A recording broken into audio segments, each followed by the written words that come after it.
And I'll tell you that Russian President Vladimir Putin has maintained that he will take the appropriate decisions based on the threats that they will face in response to the West's assertion that permitting Ukraine to launch long-range missiles into Russian territory would change the nature of the conflict. Putin's comments come as Kyiv pressed the West to provide more powerful weapons with fewer restrictions as Russia continues its advance into eastern Ukraine. И поэтому речь идет не о том, чтобы разрешать украинскому режиму наносить удары по России этим оружием или не разрешать. Речь идет о том, чтобы принять решение о том, что страны НАТО напрямую участвуют в военном конфликте или нет. Если это решение будет принято, это будет означать не что иное, как прямое участие стран НАТО, Соединенных Штатов, европейских стран в войне на Украине. А если это так, то, имея в виду изменение самой сути этого конфликта, мы будем принимать соответствующие решения, исходя из тех угроз, которые нам будут. Joining us on the news to discuss this is an international analyst, Bolu Michael. Bolu Michael, thank you so much for joining us on the news. Thank you for having me.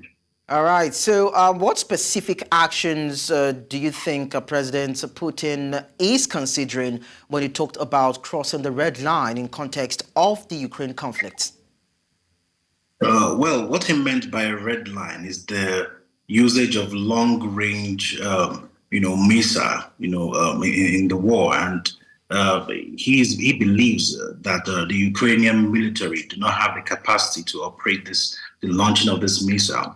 And they will need the technical assistance of NATO countries to carry out their launch. So he believes that the fact that NATO is directly involved in the launching, in the acquisition and launching of this missile, it means there's a direct confrontation against Russia and its territorial integrity.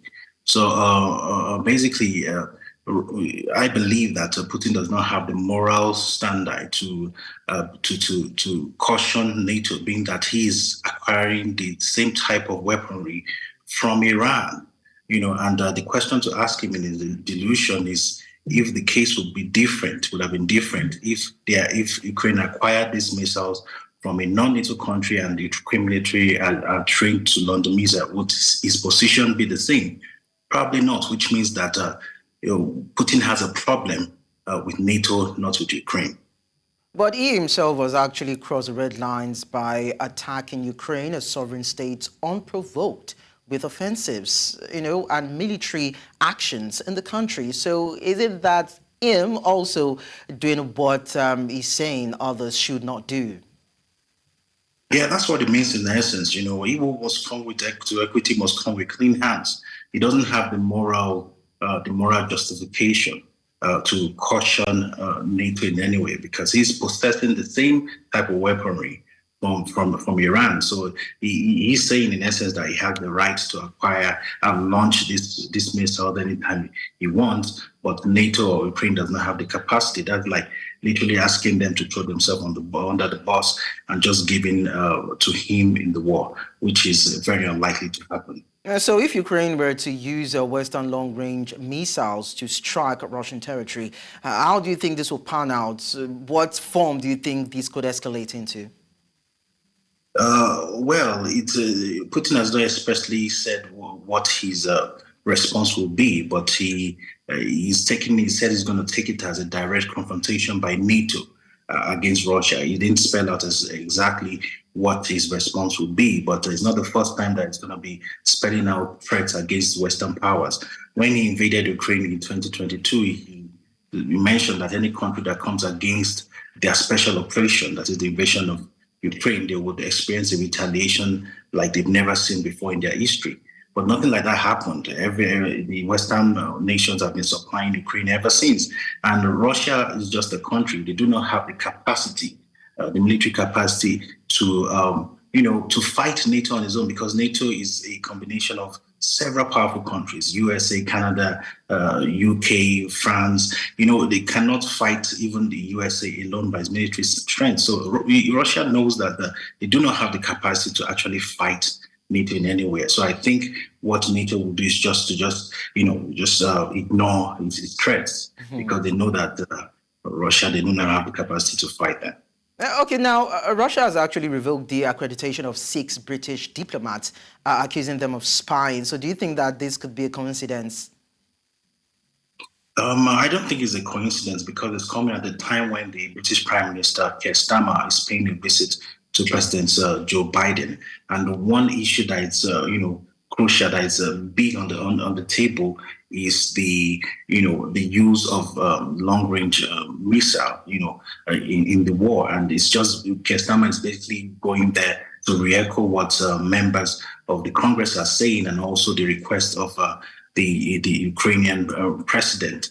But, I personally don't see a reason why Keir Starmer is in the US right now, being that there's going to be an election in the USA in 2 months, and there's going to be a change of guard in January. We'll need to make the same trip again to familiarize himself with the new leader, either Donald Trump or Kamala Harris. I think he's quite new into the international political scene, and is supposed to be observing trends, not actually having these crucial discussions right now. So finally, the Ukrainian President Volodymyr Zelenskyy is actually accusing the West of being afraid when it comes to, providing aerial support and protection against missiles being fired by Russia. Some people will say that, Zelenskyy should just calm down. But do you think the West will be willing to take that risk? Of course, you've actually explained the part that it could snowball into something that, both sides might not be able to handle. But then, don't you just think Zelenskyy should be coy when it comes to these claims? Yeah, I think it should calm down truly, because it's like biting a finger that is feeding him, so to speak. It's not supposed to be, in essence, speaking so tough in a tough manner against the person that is seeking support from.